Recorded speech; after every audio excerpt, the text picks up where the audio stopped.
खबर देहरादून से है, जहां स्वराज सेवा दल के कार्यकर्ताओं ने एमडीडीए पर मिलीभगत और भ्रष्टाचार का आरोप लगाया है, जिसे लेकर स्वराज सेवा दल ने एमडीडीए का घेराव किया। स्वराज सेवा दल के प्रदेश अध्यक्ष रमेश जोशी ने कहा कि एमडीडीए के आला अधिकारी अपनी मनमानी पर उतारू हैं और आम जनता को परेशान करने का काम कर रहे हैं। लोगों की फाइलों को दबाने का भी एमडीडीए पर उन्होंने आरोप लगाया है।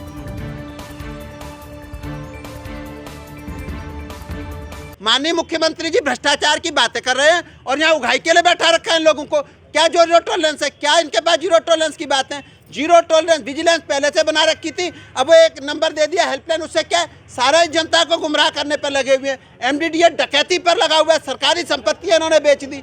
लोग 10, 20, 50 गज में अपनी मकान बनाते हैं, उसे सीलिंग करके चले जाते हैं। ये लोग सरकारी संपत्तियों में पार्टनर हैं, वो इनसे सीलिंग नहीं हो रही, वो इनसे खुर्द बुर्द नहीं हो रही। उसकी पूरी जितनी भी सरकारी संपत्ति है वो हमारे उत्तराखंडियों को बेच दी है। अब जब वो बिक जाएगी, इनके पास पैसे पहुंच जाएंगे, उसके बाद ये उसे सील करेंगे। नुकसान तो हम उत्तराखंडियों का हो रहा है ना, नुकसान गरीब जनता का हो रहा है। ये भी पैसे कमा रहे हैं और भ्रष्टाचारी तानाशाही भी पैसे कमा रहे हैं। नहीं, देखिए, मैंने जब ज्वाइन किया था तभी बताया था कि अवैध निर्माण और जो इस तरह की अवैध प्लाटिंग है उसको हम लोग बर्दाश्त नहीं करेंगे और निश्चित रूप से उसके खिलाफ कठोर कार्रवाई करेंगे। होली त्योहार के चलते राजधानी देहरादून में रेलवे यात्रियों को जीआरपी पुलिस ने जागरूक किया। इस दौरान रेलवे स्टेशन पर अभियान चलाकर जीआरपी पुलिस ने ट्रेन के अंदर चेकिंग की। साथ ही यात्रियों को जागरूक करते हुए पुलिस ने गौरा शक्ति ऐप की जानकारी दी। वहीं जीआरपी थानाध्यक्ष का कहना है कि होली के दौरान काफी आवाजाही लोगों की रहती है, ऐसे में लोगों को जागरूक करने के साथ ही चेकिंग अभियान चलाया जा रहा है। सबसे पहले तो हम जो होली का त्योहार अब आने वाला है, इसमें नशे को देखते हुए भी सामान को चेक कर रहे हैं, जिसमें हम लोग हैंड हेल्ड सेट और सभी को ब्रीफ करके अपने फोर्स को 1 बाय 1 कोच के सभी सामान को हम चेक करते हैं जिस पर शक होता है। दूसरे हम लोग गौरा शक्ति ऐप और जो उत्तराखंड पुलिस ऐप में जो 4 कांस्टेबल और 1 सब इंस्पेक्टर को नियुक्त किया गया है, उस टीम के साथ महिलाओं को जागरूक करने का काम कर रहे हैं, जिससे सिक्योरिटी पर्पज से पैनिक बटन जो गौरा शक्ति ऐप और उत्तराखंड पुलिस ऐप में है उसे ब्रीफ करके समझाया जाता है, डाउनलोड करवाया जाता है जिनके पास मल्टीमीडिया सेट होता है। और लगातार हम इसमें संख्या काफ़ी बढ़ रही है इसमें उत्तराखंड पुलिस ऐप को डाउनलोड करने की, और इसी के उद्देश्य को लेकर हम लोग सर्च अभियान जारी रखे हुए हैं। रायपुर पुलिस ने बैंक की फर्जी एनओसी से वाहन बेचने वाले गिरोह का पर्दाफाश किया है, जिसमें से 4 अभियुक्तों को पुलिस ने गिरफ्तार किया है, जिनके पास से 70 से 80 से अधिक 2 व्हीलर फर्जी बैंक एनओसी मिली हैं। साथ ही पुलिस को अभियुक्तों से एक लैपटॉप, मोबाइल फोन बरामद हुआ है। देहरादून के एसएसपी दिलीप सिंह कुंवर ने कहा कि गिरोह पिछले 2 सालों से लोगों के साथ धोखाधड़ी कर रहा है।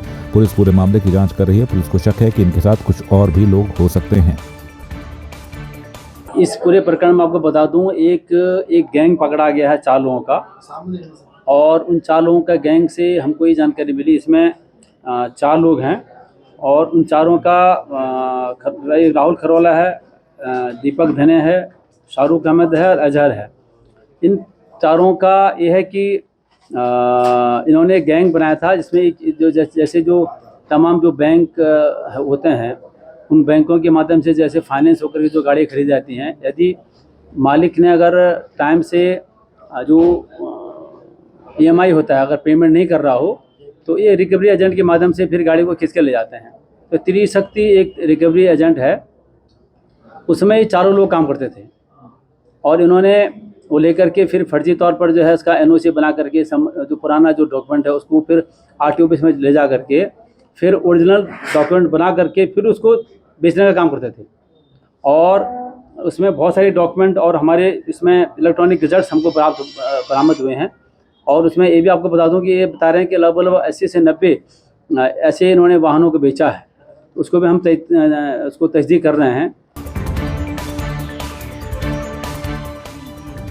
थाना कैंट क्षेत्र के अंतर्गत नून नदी से अवैध खनन कर सामग्री ले जाते वक्त पुलिस जवान को ट्रैक्टर से रौंदने वाले मामले में पुलिस ने मुख्य अभियुक्त शमीम को गिरफ्तार कर लिया है। हालांकि इस जानलेवा हमले में अभी 3 आरोपी अभियुक्त फरार चल रहे हैं, जिनकी तलाश जारी है। देहरादून डीआईजी एसएसपी दिलीप सिंह कुंवर ने कहा कि इस मामले में आरोपित लोगों पर गैंगस्टर एक्ट की कार्रवाई भी की जाएगी। सिपाही जो है वाहन को रोकते वक्त ट्रैक्टर ट्रॉली की चपेट में आ गया था। उसमें जो मुख्य अभियुक्त है समीम सन ऑफ शमशाद, उसकी अरेस्टिंग कर ली गई है उसमें 3 उसके भाई लोग हैं, उनकी अरेस्टिंग अभी नहीं हुई है, उनको भी अरेस्टिंग शाम तक हम कर लेंगे। इसमें इन चारों लोगों के विरुद्ध गैंगस्टर एक्ट के तहत कार्रवाई की जाएगी।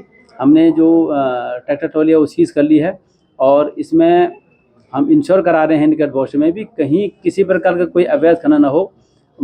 खनन माफियों के विरुद्ध कार्रवाई सुनिश्चित करने के लिए सारी व्यवस्थाएं हमने कर ली हैं। पूर्व से व्यवस्थाएं थी उसको और हम जो है जो भी कुछ कमियां थी उसको दूर करते हुए हम ये कार्रवाई कर रहे हैं। और कोई भी अधिकारी कर्मचारी अगर अवैध खनन करते हुए पाया जाता है तो उनके विरुद्ध सख्त कार्रवाई की जाएगी। खनन माफियों को मेरा एक तरह से वार्निंग है, चेतावनी है कि कृपा करके वो इस धंधे में न पड़े। अगर कोई पकड़ा जाता है, किसी की संलिप्तता सामने आती है तो उसके खिलाफ गैंगस्टर एक्ट के तहत भी कार्रवाई की जाएगी। जिलाधिकारी देहरादून डॉक्टर सोनिका ने सोमवार को जनता दरबार लगाया। ऋषिपर्णा सभागार कलेक्ट्रेट देहरादून में जिलाधिकारी ने फरियादियों की फरियाद को सुना। अधिकांश समस्याओं को मौके पर ही निस्तारण किया गया। इस दौरान विभिन्न विभागों के अधिकारी भी मौजूद रहे। वहीं पत्रकारों से बातचीत में जिलाधिकारी डॉक्टर सोनिका ने बताया कि जनता दरबार में कुल 92 शिकायतें आई हैं। अधिकांश का मौके पर ही निस्तारण किया गया है। उन्होंने बताया कि बिजली, पानी, सड़क आदि समस्याएं जनता दरबार में आई हैं। करीबन 92 के लगभग हमारे पास शिकायतें आई हैं, जिनमें कि विविध प्रकार की हैं। पानी, बिजली, रोड, कहीं कोई चीज़ टूट गई है तो आपदा से रिलेटेड वाले भी हैं और लैंड से रिलेटेड तो आते ही हैं। कंसर्न एसडीएम्स को, तहसीलदार्स को इंस्ट्रक्शंस हैं और कंसर्न लाइन डिपार्टमेंट्स को इंस्ट्रक्शन है कि तत्काल करें। आगामी नगर निकाय और लोकसभा चुनाव को देखते हुए समाजवादी पार्टी ने उत्तराखंड में सदस्यता अभियान तेज कर दिया है।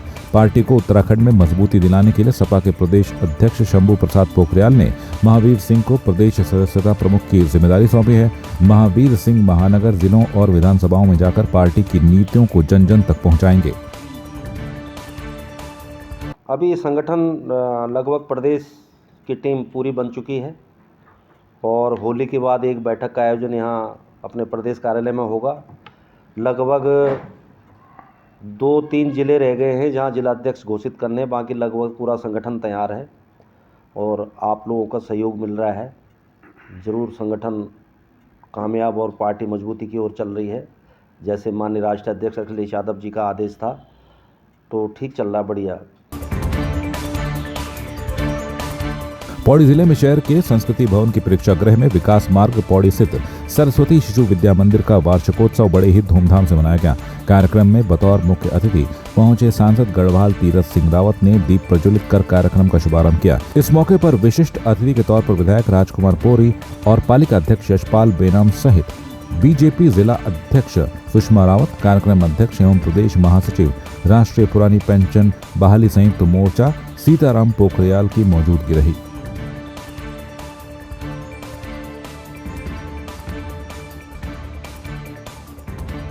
विद्या भारती की योजना के अनुसार अपना हमारे वर्ष भर के अंत में एक वार्षिक कार्यक्रम होता है और हमारा जो वर्ष भर का लेखा जोखा होता है इसको हम समाज के सामने प्रदर्शित करते हैं, क्योंकि अपने विद्यालय समाज से प्रेरित विद्यालय है।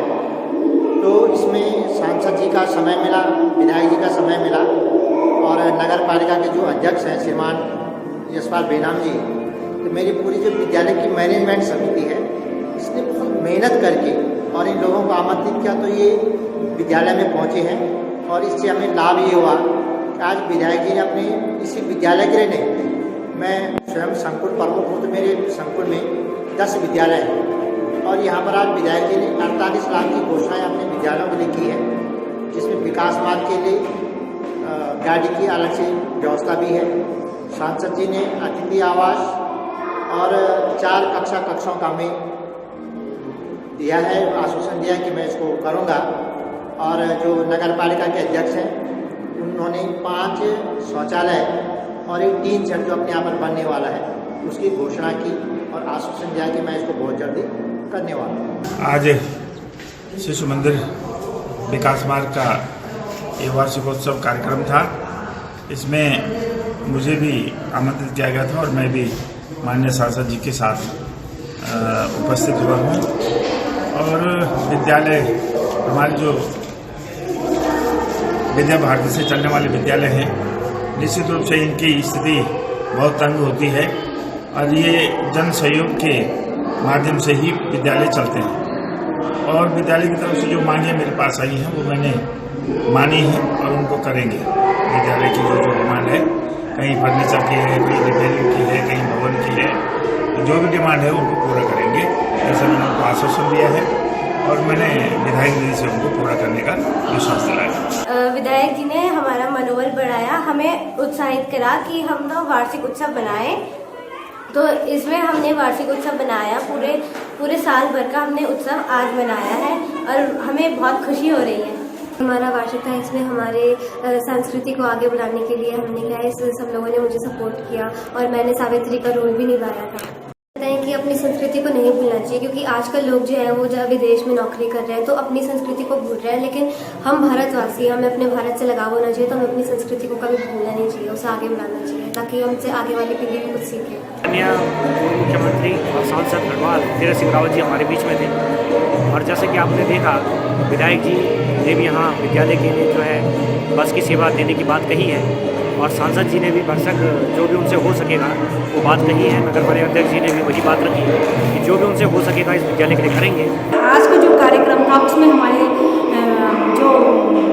पूर्व मुख्यमंत्री और गढ़वाल सांसद जी हैं उनका आशीर्वाद मिला है और हमारे जो पौड़ी विधानसभा के माननीय विधायक जी हैं उनका आशीर्वाद मिला है, जो हमारे नगर पालिका के अध्यक्ष हैं पौड़ी के उनका आशीर्वाद मिला है और इतने गणमान्य व्यक्ति यहाँ पे उपस्थित थे कि सभी का आशीर्वाद मिला है। तो मतलब आज का पल तो बहुत ही खूबसूरत पल है। करोड़ों की ठगी करने वाले अपराधियों पर पिथौरागढ़ पुलिस ने कड़ा प्रहार किया है। दरअसल शेयर मार्केट इन्वेस्टमेंट के नाम पर निवेशकों से करोड़ों रुपए की ठगी करने वाले 11 अभियुक्तों की अवैध धन से अर्जित 6,12,65,750 रुपए की संपत्ति को पिथौरागढ़ पुलिस द्वारा गैंगस्टर एक्ट के तहत जब्त किया जा रहा है। देखिए, जो पिथौरागढ़ में शेयर मार्केट के नाम पे एक बहुत बड़ा फ्रॉड हुआ था, जिसमें कुल 18 अभियुक्त चिन्हित किए गए थे और इसमें गिरफ्तारियां भी हुई हैं।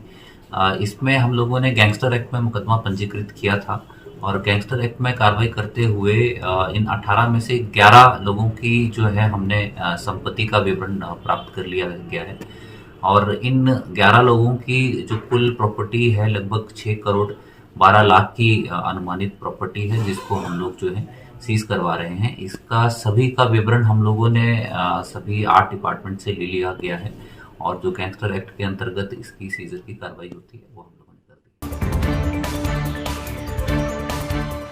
पिथौरागढ़ जिलाधिकारी रीना जोशी द्वारा बेस चिकित्सालय पिथौरागढ़ का निरीक्षण किया गया। इस दौरान उन्होंने बेस चिकित्सालय में नवनियुक्त डॉक्टरों से संचालन में आ रही समस्याओं के बारे में जाना और बाहर से आए उपकरणों सामान का भी निरीक्षण किया। बेस चिकित्सालय पिथौरागढ़ में 3 डायलिसिस मशीनें शुरू हो गई हैं और 4 डायलिसिस मशीन जल्द ही बेस चिकित्सालय में स्थापित कर शुरू कर दी जाएंगी। जिलाधिकारी ने कहा, जनपद वासियों को बेस चिकित्सालय का अधिक से अधिक लाभ प्राप्त होना चाहिए। बेस अस्पताल को हम लोग को शुरू करना है, इसके लिए हम लोग को शासन के स्तर पर भी निर्देश प्राप्त हो चुके हैं और चीफ सेक्रेटरी ने भी यहाँ पर विजिट किया था और सचिव सर ने भी यहाँ पर विजिट किया था। तो फर्स्ट फेज़ में हम लोग यहाँ पर ओपीडी सेक्शन शुरू कर देंगे। तो 8 डॉक्टर की यहाँ पर तैनाती हो चुकी है, साथ ही साथ ओपीडी की सारी व्यवस्थाएँ हम ले चुकी हैं। तो पहले हम 1-2 दिन के अंतर्गत ओपीडी चालू कर देंगे और साथ ही साथ फिर आईसीयू बेड उसको भी हम लोग चालू कर देंगे। तो जैसे हमारे इक्विपमेंट्स आ रहे हैं वो उनको हम लगा देंगे और इसके साथ ही आईसीयू वगैरह भी चालू हो जाएगा। और जो पीजी डॉक्टर हमें शासन से मिलने वाले हैं वो उनके आने के साथ साथ ओटीपी भी चालू हो जाएगी।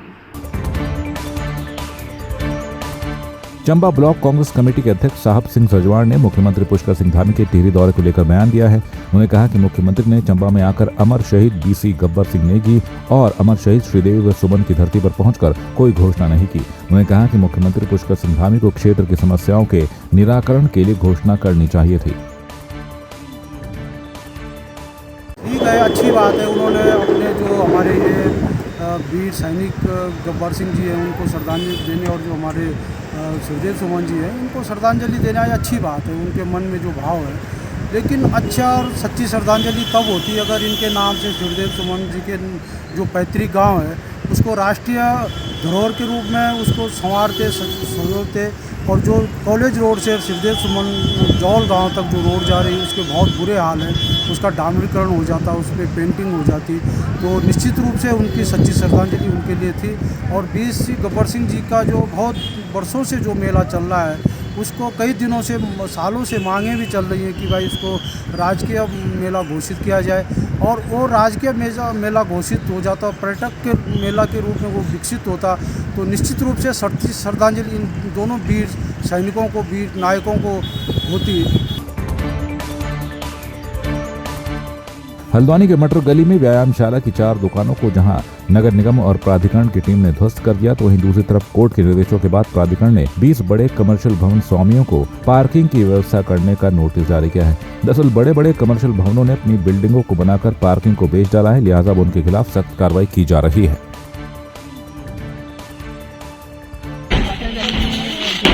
प्राधिकरण का 4 लेवल की कार्रवाई थी, उसमें व्यायामशाला के एरिया में कुछ दुकानें नहीं थी, उनको तोड़ा गया था, जिसमें 4 दुकानें पूरी तरीके से ध्वस्त हो गई थी और 4 दुकानों का लेंटर थोड़ा सा अवशेष रह गया था, तो उसे आंशिक रूप से रह गया था। इसको भी आज पूरी तरीके से ध्वस्त कर दिया गया है और मौके पर इसकी लंबाई चौड़ाई जितनी भी है जो व्यायामशाला की खाली हुई है वो नाप के इसको नगर निगम की सुपुर्द देखरेख के लिए किया जा रहा है। दिल्ली के उप मुख्यमंत्री एवं शिक्षा मंत्री मनीष सिसोदिया की गिरफ्तारी को लेकर आम आदमी पार्टी के कार्यकर्ता आक्रोशित हैं। वहीं हल्द्वानी के बुद्ध पार्क में आम आदमी पार्टी के कार्यकर्ताओं ने केंद्र सरकार का पुतला फूंका और नारेबाजी की। आम आदमी पार्टी के प्रदेश संगठन सचिव अमित टिक्कू के नेतृत्व में आम आदमी पार्टी के कार्यकर्ताओं ने केंद्र सरकार के खिलाफ नारेबाजी की। उन्होंने कहा कि मनीष सिसोदिया की रिहाई जल्द से जल्द की जाए। शिक्षा क्रांति के जनक श्री मनीष सिसोदिया जी को जिस तरह से CBI ने गिरफ्तार किया है, इतनी रेड ED और CBI की पड़ी, उसके बाद भी कोई ऐसे तथ्य नहीं मिले और झूठे केसों में फंसा के जिस तरह से कल कार्रवाई की है, तो आम आदमी पार्टी कार्यकर्ताओं में बहुत रोष है और पूरे देश भर में एक हम लोग प्रदर्शन कर रहे हैं और हमारी मांग है कि कि मनीष सिसोदिया जी को शीघ्र से शीघ्र रिहा किया जाए। देखिए, जिस प्रकार कल मनीष सिसोदिया जी को भाजपा के दबाव में आकर CBI ने गिरफ्तार करा है, तो ये पूरी प्रदेश की जनता, देश की जनता जानती है कि किस प्रकार से मनीष सिसोदिया जी शिक्षा के क्षेत्र में कार्य कर रहे हैं। अंकिता भंडारी और किरण नेगी की निर्मम हत्या किए जाने के बाद इंसाफ न मिलने पर मातृभूमि सेवा पार्टी द्वारा दिल्ली से न्याय यात्रा निकाली गई, जो गढ़वाल के विभिन्न शहरों से होते हुए न्याय के देवता गोलजू देवता अल्मोड़ा में न्याय की अर्जी लगाएंगे। इसी कड़ी में न्याय यात्रा रुद्रप्रयाग पहुंची और यहां रैली निकालकर सरकारों और न्यायपालिका को जगाने का काम किया है। न्याय यात्रा में किरण नेगी के पिता भी शामिल हैं, जो पिछले 11 वर्षों से अपनी बेटी को इंसाफ दिलाने की लड़ाई लड़ रहे हैं। गोलजू महाराज जी के पास दरबार में जा रहे हैं, हमें पूरा विश्वास है हमें वहाँ न्याय मिलेगा, क्योंकि इंसान इतना हद से गुजर चुका है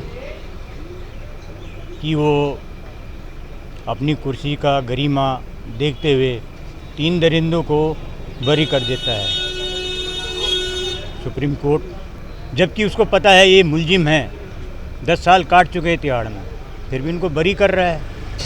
देखिए, अंकिता भंडारी के केस में कहीं से भी इंसाफ नहीं मिल रहा है।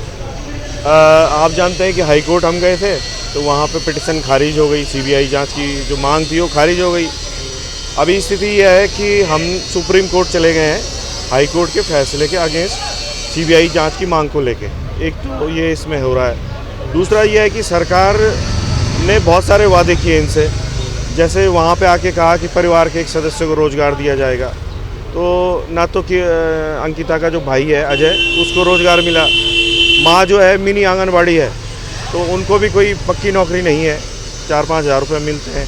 तो दोनों चीज़ों के बारे में दोबारा याद दिलाया था अभी मैंने जब पौड़ी आए थे, कोई काम नहीं हो रहा है। देखिए, ये किरण भंडारी और किरण नेगी और अंकिता भंडारी का केस तो सारा चर्चित है ही, लेकिन इस यात्रा का मकसद भी यही है कि जब आपको शासन प्रशासन से न्याय नहीं मिलता और शीर्ष अदालत जैसी संस्था आपको न्याय देने में विफल रहती है, तो हमारे पास 2 ही विकल्प बचते हैं, या तो हम विद्रोह करें या फिर हम कोई और रास्ता अपनाएं। विद्रोह हम कर नहीं सकते क्योंकि हम राष्ट्रवादी हैं, तो हमें ये नज़र आए कि हमें अपने देवताओं के शरण में जाना चाहिए, अपने पितरों के शरण में जाना चाहिए। गोलू देवता महाराज जो है वो न्याय देवता है, तो इसलिए हम आ गए। लेकिन एक गंभीर प्रश्न जो है ये सिर्फ एक हत्या का मामला नहीं है या बलात्कार का मामला नहीं है। सुप्रीम कोर्ट द्वारा जो निर्णय लिया गया वो भारतीय लोकतंत्र पे गंभीर प्रश्न खड़ा करता है। हमारा ये मानना है कि ये जो फैसला है इसको फिर से अच्छा करके इसको एक सही निर्णय देके भारतीय लोकतंत्र की साख जो है वापस लानी चाहिए, अन्यथा भारतीय लोकतंत्र पर जनता का विश्वास, न्यायालय पे जनता का विश्वास खत्म हो जाएगा। ये जो न्याय यात्रा निकाली गई है ये मातृभूमि सेवा पार्टी के द्वारा निकाली गई है और मैं आपको बताना चाहूँगा कि ये न्याय यात्रा जो निकाली गई है इसका कारण क्या है, क्यों हम लोगों के बीच आना पड़ा। क्योंकि जो न्याय है, न्याय प्रणाली हमेशा न्याय करती है और सभी भारत की पूरी जनता का न्याय प्रणाली पे विश्वास है और हम ये मानते हैं कि जो न्याय प्रणाली जो न्याय करेगी वो तथ्यों के आधार पर और सत्यों के आधार पर और सही न्याय करेगी। लेकिन जैसा आप जानते हैं कि किरण नेगी छावला जो कांड हुआ था जिसमें मानवता को तार-तार कर दिया गया और उसका जो केस था वो भारतीय न्यायालय में 12 साल चला, जिसमें से जो लोअर कोर्ट थी, डिस्ट्रिक्ट कोर्ट जिसको हम कहते हैं, उन्होंने सत्य के आधार पर, तथ्यों के आधार पर उन अपराधियों को फांसी की सज़ा दी और उसी फांसी की सज़ा को जब उन्होंने दिल्ली हाई कोर्ट में अपील फाइल करी तो दिल्ली हाई कोर्ट ने भी उस फांसी की सज़ा को बरकरार रखा। उसके बाद उन्होंने ये अपनी अपील सुप्रीम कोर्ट में करी और सुप्रीम कोर्ट में ये जो मुकदमा चला, ये मुकदमा 8 साल चला और 8 साल चलने के बाद जब सुप्रीम कोर्ट का वर्डिक्ट आया, फाइनल जो फरवरी में आया, उसमें इन अपराधियों को लैक ऑफ एविडेंस के नाम पे बरी कर दिया गया। तो जब सुप्रीम कोर्ट, सर्वोच्च न्यायालय इस तरह का न्याय करेगा तो होगा क्या, तब हम जैसे लोगों को जनता के बीच में जाना पड़ेगा। कोरोना काल के बाद इस आगामी वर्ष में स्कूल प्रबंधन द्वारा राहत की सांस ली जा रही, क्योंकि देखा जाए तो सबसे ज्यादा आर्थिक संकट स्कूलों को ही झेलना पड़ा था। आज अपने वार्षिक उत्सव पर प्रधानाचार्य ने बताया कि हमारे Mother's Touch Public School Jagjitpur Kankhal का 5वां वार्षिक उत्सव समारोह बड़ी धूमधाम के साथ मनाया गया। सौरभ सारस्वत ने बताया कि कोविड के दौरान टीचरों को सैलरी देने के पैसे हमारे पास नहीं थे, इसके साथ ही कई बच्चों को हमने फ्री में भी पढ़ाया और हमें उम्मीद है कि अब उस तरह का संकट दोबारा वापस नहीं आएगा। हमारा स्कूल में बच्चे रेगुलर आ रहे हैं और हमारे यहाँ कोरोना का ऐसा कोई इशू किसी भी तरह का कोई नहीं है। तो हम लोग जो है बच्चों के रूटीन में हैंड वॉश हमारे छोटे छोटे बच्चे हैं, प्ले क्लास से लेके और 5th तक है हमारा स्कूल। तो बच्चों ने बहुत ही अच्छा जिसको कहूँगी मैं कि हमारी उम्मीद से कहीं ज़्यादा रिस्पांस दिया बच्चों ने। उसमें हमारा गढ़वाली नृत्य था और हमारे पंजाबी थे, अलग अलग भाषाओं का, जैसे सभी बच्चों ने बहुत अच्छा हमारा प्रोग्राम है। स्कूल का आज 5वां एनुअल फंक्शन था जिसमें बच्चों ने विभिन्न प्रकार के पार्टिसिपेट किया, तरह तरह के डांस परफॉर्मेंस की, अलग अलग स्टेट को अच्छे तरीके से परफॉर्म करके दर्शाया और बच्चों ने बहुत ही अच्छे से हर चीज़ को एक्टिवली पार्टिसिपेट करके पेरेंट्स का भी उत्साह बढ़ाया। आज 23 फरवरी 2023 को हमने स्कूल का 7वां वार्षिक उत्सव मनाया है, जिसमें सभी पेरेंट्स और पेरेंट्स की उपस्थिति में उनके बच्चों ने सांस्कृतिक कार्यक्रम प्रस्तुत किए। शिक्षा जगत से जुड़े हुए बहुत से विशिष्ट अतिथियों को हमने यहाँ पर बुलाया था। अगले साल का कार्यक्रम हमारे इस प्रकार से हैं, जैसे कि आपको पता है ये जी लर्न की फ्रेंचाइजी है, किड्जी कनखल में हमारा स्कूल है। इसके अंदर में हम स्मार्ट क्लास, स्मार्ट तरीके से बच्चों को, छोटे छोटे बच्चों को पढ़ाते हैं। अगले सालों में हमारी योजना ये है कि अभी हम कक्षा 2 तक एडमिशन ले रहे हैं, कक्षा 8 तक इसको हमें अगले 2 साल में लेके जाना है। छोटे छोटे बच्चों को हमने ये सुनिश्चित करना है कि ये पढ़ाई के साथ साथ संस्कारवान चीज़ों में ध्यान दें और पेरेंट्स को भी हम ये सुनिश्चित करने की कोशिश कर रहे हैं कि पेरेंट्स की भी कोई विशेष समस्याएं हैं या कुछ विशेष अपेक्षाएं हैं तो उनको हम सुन के उनको पूरी करने की कोशिश करेंगे।